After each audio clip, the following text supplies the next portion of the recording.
Di lereng sunyi Gunung Merbabu, 4 sahabat masa kecil menemukan sebuah boneka jae langkung di tepi sungai yang tak lagi sama seperti yang mereka kenal. Sejak membawanya pulang, satu persatu mereka mulai dihantui panggilan gaib untuk datang ke pesta yang tak pernah diadakan manusia. Namun, saat mereka mencoba mengembalikan boneka itu, batu tempat mereka menemukannya telah hilang. Jadi, siapa yang sebenarnya memanggil mereka? Dan pesta macam apa yang menunggu di balik kabut? Temukan jawabannya dalam siluet malam yang penuh misteri. Siapkan diri kalian, karena kita akan mengungkap kisah yang tidak akan pernah kalian lupakan. Jangan lupa subscribe, like, dan share video ini ke teman-teman kalian, agar mereka juga bisa merasakan misteri yang sama. Tinggalkan komentar di bawah jika kalian punya pendapat dan cerita horor seram untuk dibagikan. Terima kasih. Semoga diberi sehat dan bahagia selalu. Selamat menonton. Suasana desa di lereng Gunung Merbabu malam itu begitu hening. Angin malam menyusup di sela pepohonan pinus, membuat bunyi gesekan yang seperti bisikan panjang. Bulan separuh menggantung pucat di langit. Cahayanya tertelan kabut tipis yang bergerak pelan di antara rumah-rumah kayu. Pukul 9 malam. Mayoritas warga telah mengunci pintu rumah, menutup jendela, dan bersiap tidur. Namun, di antara semua keheningan itu, 4 orang anak muda justru bersiap melakukan sesuatu yang seharusnya tidak mereka lakukan. Mereka adalah Ayu, Mary, Ridwan, dan Slamet, sahabat masa kecil yang tumbuh bersama di desa ini. Bedanya, Ayu, Mary, dan Ridwan sudah lama pindah ke kota untuk sekolah. Hanya Slamet yang tetap tinggal di desa, membantu orang tuanya sekaligus membuka bengkel kecil setelah belajar montir. Setiap liburan panjang, mereka selalu pulang, berkumpul, dan mengulang kenangan masa kecil, menapaki sungai yang jernih, menanjak bukit cemara, atau sekadar berbaring menatap langit dari rerumputan. Tahun ini pun begitu. Awalnya, sampai sesuatu di tepian sungai mengubah segalanya. Pagi itu, langit cerah, awan bergulung ringan di atas kepala. Mereka berempat tertawa dan bercanda, menyusuri jalan setapak menuju sungai. Namun ketika mereka hampir sampai, Ridwan tiba-tiba menghentikan langkahnya. Di atas batu besar di pinggir kali, ada sebuah benda yang tidak seharusnya ada di sana. Boneka dengan kepala batok kelapa, tubuhnya dibalut kain putih kusam, dan tangan terbuat dari ranting kering yang mulai lapuk. Ini jae langkung, gumam Ridwan sambil mendekat. Mary mengerutkan kening. Kenapa ada di sini? Aku nggak tahu, jawab Slamet pelan. Setahuku, nggak ada yang main beginian di desa kita. Ayu merapatkan jaketnya. Tinggalin aja, nggak enak. Ridwan malah tertawa kecil. Suara tawanya terdengar aneh di tengah sunyi. Ah, siapa tahu asik. Malam ini kita coba. Sekali-kali. Kapan lagi? Ayu menolak keras, tapi Ridwan tetap membawa boneka itu.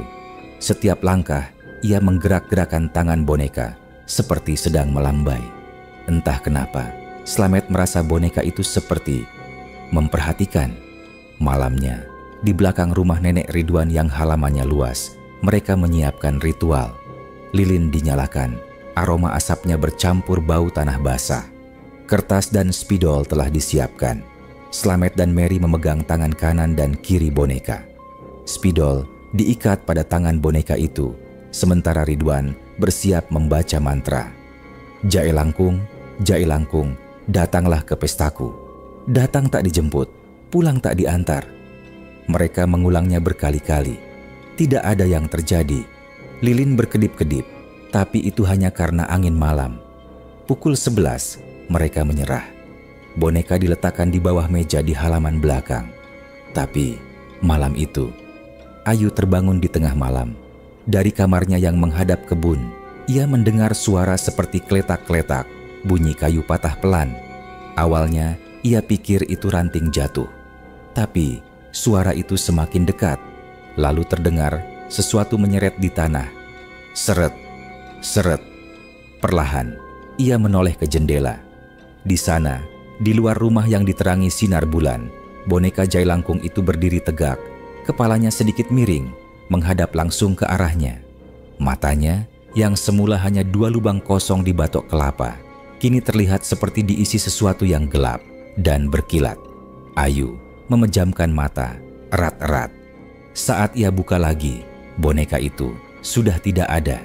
Malam selanjutnya, Slamet sedang membereskan bengkel ketika lampu tiba-tiba mati. Dalam gelap, ia melihat bayangan kecil di sudut ruangan. Tubuhnya kurus kaku, kepala miring, dan tangannya bergerak-gerak seperti memanggil. Ridwan, Mary, Ayu, Slamet. Belum selesai mainnya. Suaranya seperti 4 orang berbicara bersamaan, tapi pelan, penuh bisikan. Slamet mundur, tetapi bau busuk tanah basah memenuhi ruangan. Lalu, bayangan itu hilang. Ridwan bermimpi buruk. Dalam mimpinya, ia berada di sungai tadi siang, tapi airnya hitam pekat, mengalir deras. Di tengah arus, boneka Jailangkung itu melayang, memanggilnya dengan suara anak kecil. "Ayo, main lagi." Ia terbangun dengan napas terengah, lalu mendapati spidol yang tadi diikatkan di tangan boneka. Sekarang ada di lantai kamarnya, berlumuran lumpur basah. Mary yang paling penakut, malam itu gelisah. Ia tidak bisa tidur. Di luar, hujan turun rintik-rintik, membuat bunyi di atap rumah neneknya terdengar, seperti ribuan langkah kecil. Pukul 2 dini hari, suara ketukan terdengar dari bawah ranjang. Tok, tok, tok. Ia memberanikan diri menunduk. Gelap. Hanya ada 2 titik cahaya redup, sejajar, seperti sepasang mata yang mengintai. Lalu terdengar suara serak, seperti berasal dari tenggorokan yang penuh tanah. "Meri, ayo ikut ke pesta, semua sudah menunggu." Seketika ia menjerit, membuat neneknya terbangun. Tapi, ketika nenek menyalakan lampu, tak ada apa-apa di bawah ranjang. Hanya lantai kayu yang basah, dan bekas jejak lumpur kecil berbentuk telapak kaki anak-anak. Pagi harinya, mereka berkumpul di rumah Slamet. Wajah mereka pucat, mata merah karena kurang tidur. Semua mengaku mengalami gangguan yang sama. Didatangi boneka Jailangkung yang memanggil mereka untuk datang ke pesta. Mereka memutuskan mengembalikan boneka itu ke tempat semula. Mereka pergi ke sungai. Tapi batu besar tempat boneka itu pertama kali ditemukan tidak ada. Seolah-olah tempat itu tidak pernah ada di sungai tersebut. "Aku rasa kita harus bakar boneka itu," kata Slamet. "Kalau dibakar malah nyelakain kita," potong Ayu. "Aku pernah dengar yang kayak gini harus dikembalikan ke tempatnya, tapi kita nggak nemu lagi batu itu." Ridwan terdiam lama. "Kalau begitu, mungkin kita harus ikut pestanya. Mungkin itu satu-satunya cara dia berhenti." Mereka memutuskan mengikuti undangan itu. Jam 12 malam, mereka berkumpul di halaman belakang rumah Ridwan, tempat pertama kali memanggil Jailangkung. Lilin dinyalakan lagi, boneka diletakkan di tengah lingkaran. Hening, angin mati. Lalu, tanpa ada yang memegang, boneka itu bergerak. Kepalanya menunduk, lalu menulis di kertas dengan spidol. "Ikuti aku." Tiba-tiba mereka berempat merasa lingkaran tanah di sekitar mereka retak. Dari bawah tanah, muncul kabut pekat beraroma busuk, membawa mereka seperti diseret ke dalam lubang. Mereka sampai di sebuah tempat yang mirip desa mereka. Tapi gelap, tanpa bintang, tanpa bulan. Semua rumah rusak, pohon-pohon kering, dan tanahnya penuh lumpur hitam. Di tengah lapangan desa, ratusan boneka Jailangkung berdiri berjejer. Masing-masing memegang tangan orang-orang berwajah pucat dengan mata kosong. Di depan mereka ada meja panjang penuh makanan busuk, lalat beterbangan. Boneka yang mereka temukan dulu berjalan mendekat. Suaranya kini jelas. Suara banyak anak kecil berbicara bersamaan. "Selamat datang, pesta sudah dimulai. Kalian akan tinggal di sini selamanya." Tiba-tiba, tangan-tangan kecil dari lumpur mulai meraih kaki mereka, menarik ke dalam tanah. Ayu menjerit, Mary meronta. Tapi semakin mereka melawan, semakin dalam mereka tenggelam. Ridwan mencoba memanggil nama Tuhan, tapi suaranya hilang, seolah udara di tempat itu menelan semua doa. Keesokan harinya, warga desa mendapati keempat pemuda itu tergeletak di halaman belakang rumah Nenek Ridwan, basah kuyup dan berselimut lumpur. Mereka dibawa pulang, tapi sejak saat itu, keempatnya tak pernah lagi berbicara normal. Mereka hanya duduk di sudut rumah masing-masing, menggambar puluhan boneka jahe langkung di kertas. Kadang-kadang mereka berbisik pelan, "Pestanya belum selesai, kami akan kembali." Orang-orang tua di desa itu sebenarnya sudah lama mengetahui satu hal. Di tepi sungai lama, yang kini jarang dilewati, ada batu arwah yang menjadi gerbang ke dunia lain. Batu itu hanya muncul pada waktu-waktu tertentu. Biasanya saat bulan separuh dan kabut turun dari gunung. Konon, batu itu adalah bekas altar pemujaan dari masa Mataram kuno. Dahulu, orang-orang di lereng Merbabu memanggil roh penjaga hutan untuk meminta hasil panen atau keselamatan. Medium yang digunakan adalah boneka dari batok kelapa, cikal bakal jahe langkung. Namun, ada syarat yang harus dipenuhi. Roh yang dipanggil harus diantar pulang dengan ritual penutup. Jika tidak, ia akan menjemput sendiri orang yang memanggilnya, membawanya ke pesta di alamnya, yang sebenarnya adalah perjamuan kematian. Batu itu kini jarang terlihat.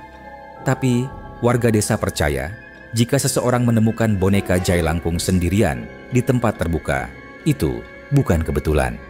Itu berarti roh sudah memilih orang tersebut sebagai tamu berikutnya. Setelah kejadian itu, beberapa warga mendatangi Mbah Warto sesepuh dan penjaga sungai untuk minta nasihat. Sambil duduk di kursi bambu, Mbah Warto menjelaskan pada warga yang datang menemuinya. Matanya menerawang ke arah gelap di tepi kebun. Tangannya yang keriput memegang rokok linting, tapi asapnya tak pernah dihisap. Mbah Warto kemudian bicara dengan bahasa Jawanya yang khas. "Kowe ngerti, jahe langkung iku dudu dolanan. Dudu dolanane bocah-bocah. Niku medium, lawang, penghubung antar jagat. Kamu tahu, jahe langkung bukanlah permainan. Bukan mainan anak-anak. Itu adalah perantara. Sebuah gerbang, penghubung antar dunia." Mbah Warto menghela napas panjang. Suaranya mulai pelan, seakan takut sesuatu mendengar. "Aku ngerti cerita bocah papat kuwi, Slamet, Ridwan Ayu Meri. Aku sing nemu jejak-jejak cilik lemah becek nang latar omehe Surti, simbahe Ridwan, sakwise kabeh wong nyangka dheweke turu. Tapi aku ngerti, jejak kuwi ora jejak menungso. Aku ngerti amarga, aku wis tau ndelok sing nggawa jejak iku. Aku tahu kisah keempat anak itu, Slamet, Ridwan, Ayu, Meri. Akulah yang menemukan jejak kaki kecil berlumpur di halaman rumah Surti, neneknya Ridwan, setelah semua orang mengira dia tidur. Tapi aku tahu, jejak kaki itu bukan jejak kaki manusia. Aku tahu, karena aku pernah melihat yang membawa jejak kaki itu. Rokok di tangannya jatuh, jemarinya gemetar saat Mbah Warto melanjutkan bicaranya. Wujude cilik, awake kaku, sirahe miring, tangane kaya ranting. Nek mlaku nggawa bau lemah teles. Lan nek ndelok kowe, rasane atimu kaya dicekel kuat banget. Aku ndelok boneka kuwi pas aku isi enom. Lan aku ngerti, nek kowe wis ndelok, kuwi tandane dheweke wis milih kowe. Dia kecil, tubuhnya kaku, kepalanya miring, tangannya seperti ranting. Saat dia berjalan, dia berbau tanah basah. Dan saat dia menatapmu, rasanya seperti hatimu digenggam erat. Aku melihat boneka itu waktu aku masih kecil. Dan aku tahu, jika kau melihatnya, itu berarti dia telah memilihmu. Mbah Warto memandang langsung ke warga. Sorot matanya dalam, seperti hendak memastikan semua benar-benar mengerti. Wong-wong sing ketemu boneka kuwi ora bakal bisa ngindar. Kowe mung nduwe rong pilihan, antarne bali ning batu panggilan nganggo ritual sing bener, utawa kowe bakal dijemput kanggo pesta. Lan nek wis melu pesta kuwi, ora ana sing bali dadi awake sing biyen. Mereka yang menemukan boneka itu tak akan bisa kabur. Kalian hanya punya dua pilihan, kembalikan ke batu pemanggil dengan ritual yang benar, atau kalian akan dijemput. Kalian akan dijemput untuk sebuah pesta. Dan begitu kalian bergabung dalam pesta, tak seorang pun akan kembali ke diri mereka yang dulu. Sing macalan ngucap mantra ngundang Jai Langkung kudu ngerti resikone. Sekali sing diundang teka, dalane bali mung siji, kudu diterbali nganggo sesaji sing pas. Nek ora, dheweke bakal njupuk rohmu kanggo meluning perjamuane. Yang membaca dan mengucapkan mantra pemanggil Jai Langkung itu harus memahami risikonya. Begitu yang diundang datang, jalannya pulang hanya ada satu cara. Harus diantar pulang dengan persembahan yang benar. Jika tidak, mereka akan mengambil jiwa kalian untuk bergabung dalam pesta mereka. Ia terdiam lama, lalu menambahkan hampir berbisik. Kabeh wong mikir cah papat kuwi isih urip, tapi sing saiki ana nang desa, mung awake. Jiwane wis ana nang jagad liyane, jagad sing petenglan ora ono esuke.